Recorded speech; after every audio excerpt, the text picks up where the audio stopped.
Hey everybody, welcome to Guitars and Music.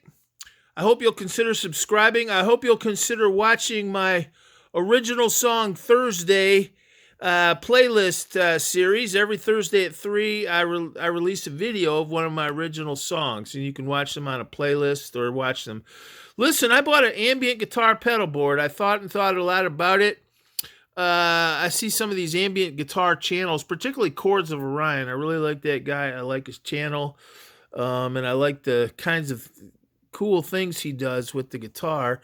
I feel like I can play ambient in the sense that I think I can create atmospheric sounds, but in terms of really kind of designated ambient guitar, I'd never really messed with it before. So you need some pedals, right? So I looked around and I thought about it, and actually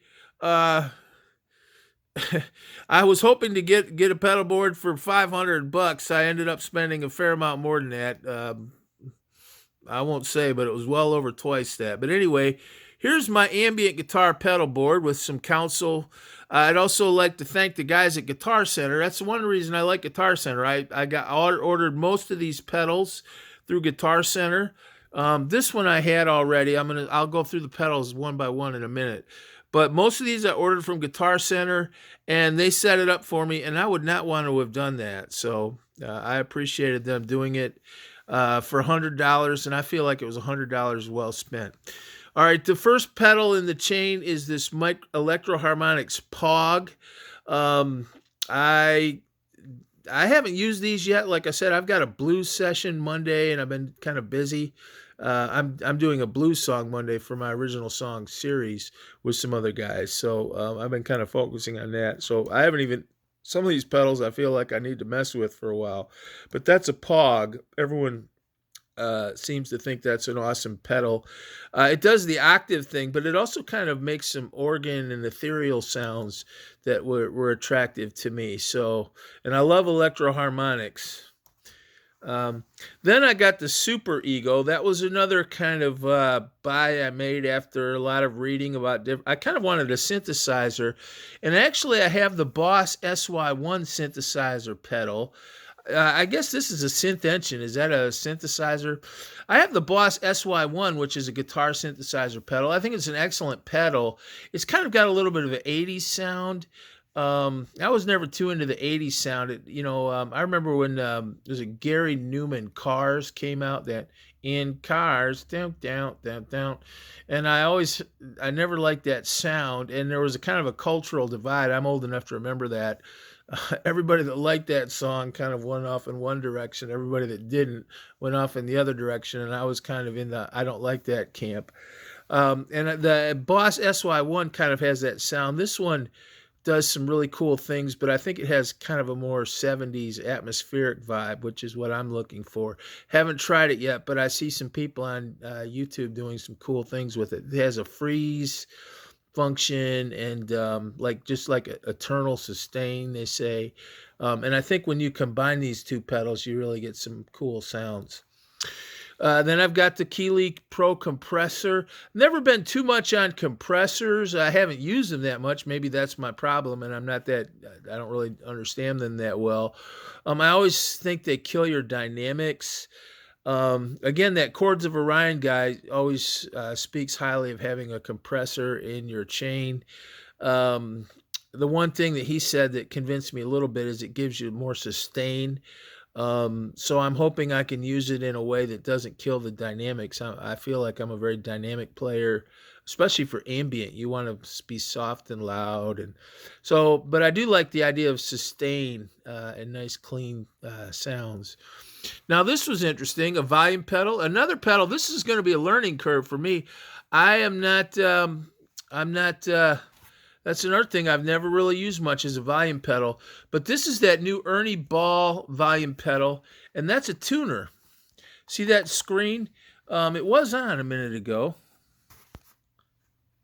I don't know. I can't. The light went off, but that's a tuner. So, and it's got a nice big bright green display. It's a good tuner, and it's right in the pedal. So that's a very cool pedal.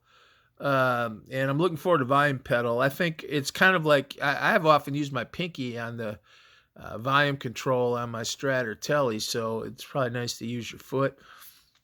Then I think I'd have to. I'm not even sure what the chain is. I think then it goes up to this Acrorn Klon. Now that's Acrorn Amplifiers. They're a company here in town, kind of an indie boutique company, and they make amps and pedals. And he did some work on my Superego Blues King 10, and I went in there and he had some Acrorn pedals, and so I just bought this in an impulse. It's a Klon clone, and I think it's pretty cool. I still had it around, so there was room on the board, and I put it there.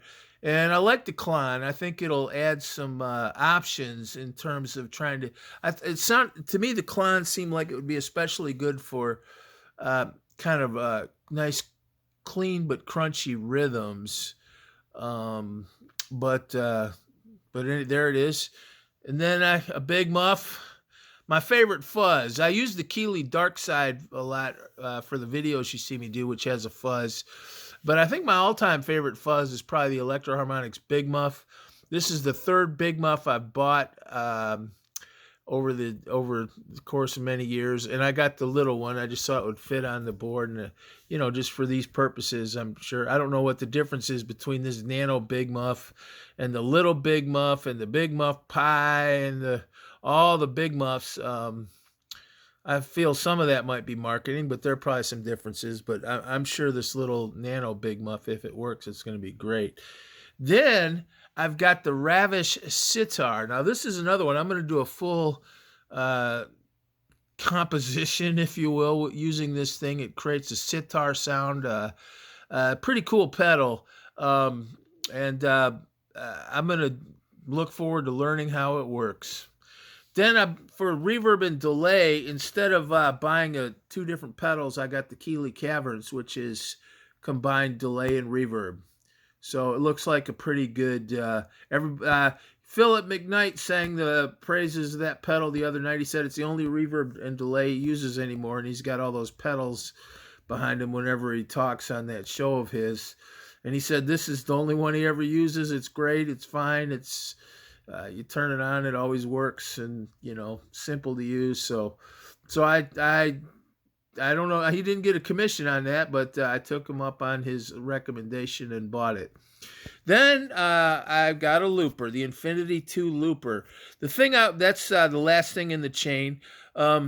I'm not too big on the looper as a playback. I know sometimes I see guys that use looper, and it's kind of like they're trying to do a one-man band type thing where they play some rhythms, and then they solo over their rhythms. And that's never, you might as well just find yourself a duo. But I want, for ambient music, to be able to kind of create evolving soundscapes. Again, Chords of Orion recommended this, and I saw some other videos. The thing that sold me is this decay feature where you turn that all the way over and then you just get a 100% playback loop.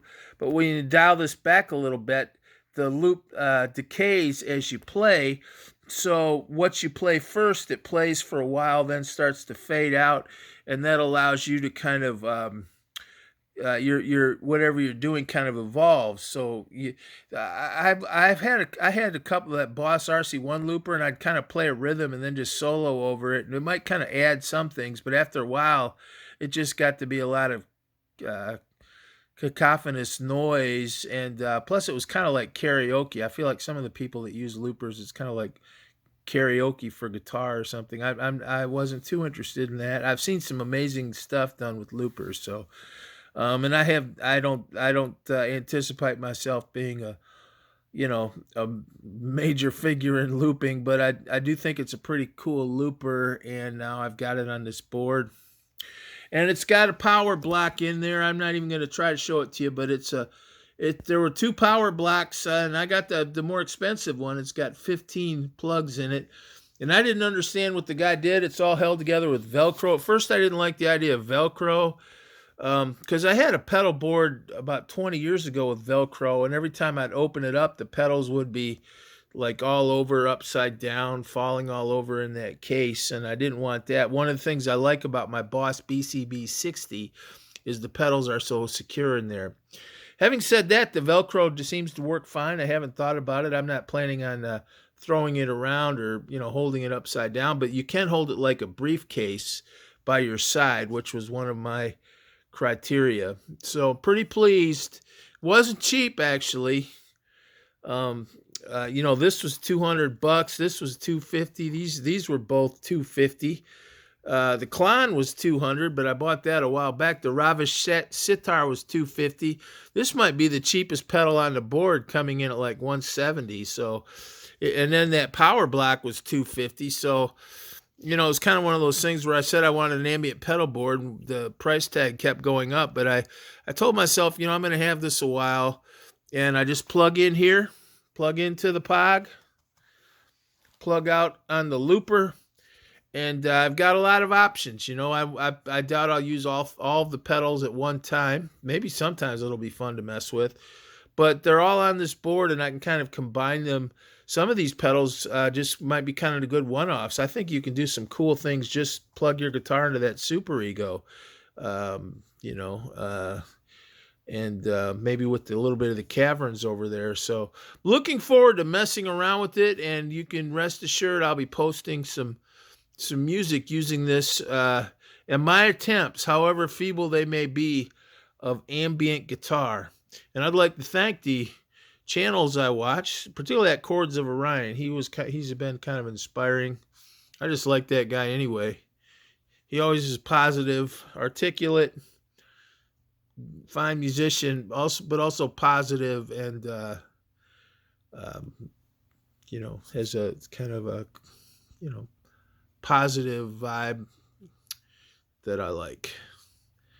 And seems like he's a good old Protestant boy like I am too, if you don't mind me saying. So anyway, there you go. That's my new ambient pedal board. Wasn't too big. I did not want one of these pedal boards that was the size of a small coffee table, and I'm not that young, and I didn't want to play tipsy toe.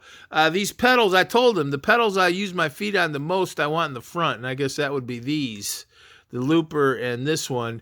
Some of the other ones I'll probably turn on before I start playing if I want to use the Superego. I guess, the Superego's in front, the Pog's in front.